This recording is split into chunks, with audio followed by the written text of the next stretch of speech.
Hello students, आज मैं आपको लीनियर इक्वेशन टू वेरिएबल्स की आगे कंटिन्यूएशन में स्टार्ट करता हूं, जिसमें कि लास्ट क्लास में मैंने नोटिस किया कि आपको थोड़ा सा कंफ्यूजन हो गया था ग्राफिकली एंड अलजेब्रिकल सॉल्यूशंस को निकालते वक्त। तो मैं थोड़ा सा उसका आपको एक दोबारा से रिवाइज कर देता हूं कि एक्चुअल में वो क्या इशू था।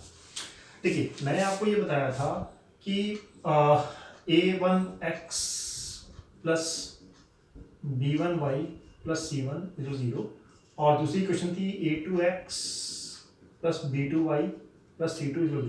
तो इसमें कंडीशन नंबर 1 ये थी कि अगर a1 upon a2 is not, ये जो इन दोनों इक्वेशंस के अंदर x के जो कोफिशिएंट्स हैं, अगर इन दोनों की रेशो बराबर नहीं होती b1 अपॉन b2, यानी कि जो y के जो दोनों इक्वेशंस के y के जो कोफिशिएंट्स हैं, अगर इनके रेशोज बराबर नहीं होती तो एल्जेब्रिकली हमारे पास जब हम उसको सॉल्व करेंगे, अभी मैंने सॉल्व करना नहीं बताया आपको, हम सॉल्व करेंगे तो हमें एक x और एक y की यूनिक वैल्यू मिलेगी, unique value.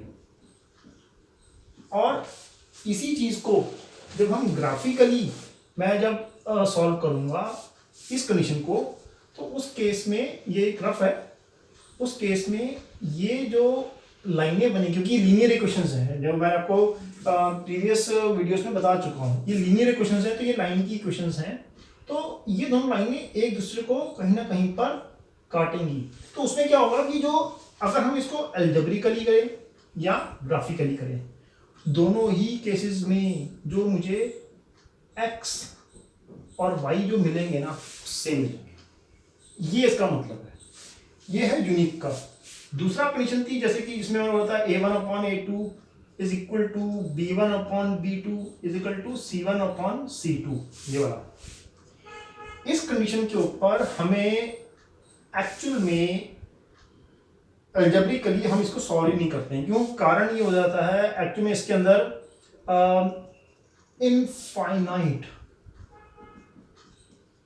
Number of solutions मिलते हैं हमें, और अगर मैं इसी चीज को ग्राफिकली सॉल्व करता हूं तो उसके अंदर हमें एक ही लाइन मिलती है, कोइंसाइड कराती है। मतलब ये दोनों इक्वेशंस को जो हम सेपरेटली सॉल्व करेंगे, सॉल्यूशंस निकालते हैं, क्लास 9 में मैंने आपको सिखाया था, तो हम सॉल्यूशंस को पुट करते हैं x और y एक्सिस के ऊपर, तो हमें एक ही लाइन बनती है। हम सारे पॉइंट्स के 6 अगर आपने मान लो 3 इसके एक इक्वेशन के, 3 दूसरे इक्वेशन के, अगर आपने पॉइंट्स की वैल्यूज निकाली, सॉल्यूशंस निकाले और उनको पुट किया, तो पुट करने पर आपको सारे के सारे पॉइंट्स एक ही लाइन के ऊपर दिखाई देंगे।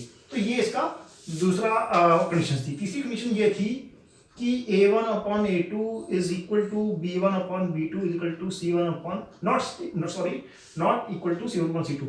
तो ऐसे केस में एल्जेब्रिकली जो है इसके अंदर क्या केस होता है कि इसके अंदर नो सॉल्यूशन आता है।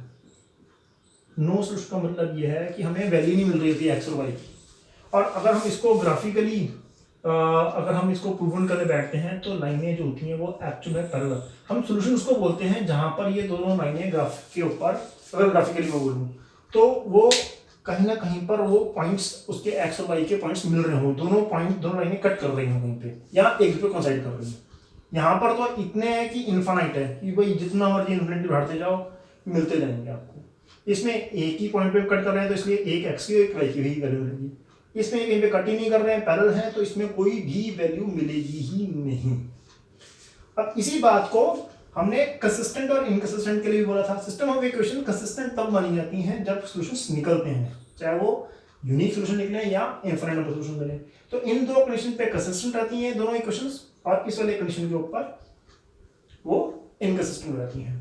अब मैं आपको ग्राफिकली एक बारी इन तीनों कंडीशंस को ग्राफिकली कैसे प्रूव करना है वो बताऊंगा, और उसके बाद फिर मैं स्टार्ट करूंगा आपके साथ मेथड्स कि अलजेब्रिकली हम ये जो x और y की वैल्यू अगर निकालने जाएं तो हम कैसे निकाल सकते हैं।